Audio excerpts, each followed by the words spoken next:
في يوم وأنا قاعدة لوحدي فكرت كده بيني وبين نفسي، وقلت اتصل بالتليفون باخواتي واهلي، يمكن نسوني.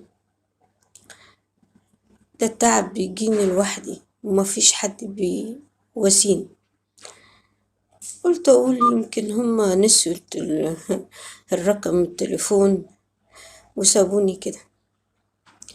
بعدين في اليوم ده انا كنت تعبانة فعلا، كان عندي برد وتعب، حاجة كده زي كل الناس ما بتتعب وجيلهم برد. طب ده فات رمضان وفات العيد. الله، هو الناس ديت نسيت ولا ايه اللي كان بيحصل في رمضان؟ مالي كده بقت مقفرة في كلام بقى مقفر كده في لغتي، ولا حد بيسأل ليه ايه اللي حصل؟ يا ترى العيب فيا انا ولا فيهم هما؟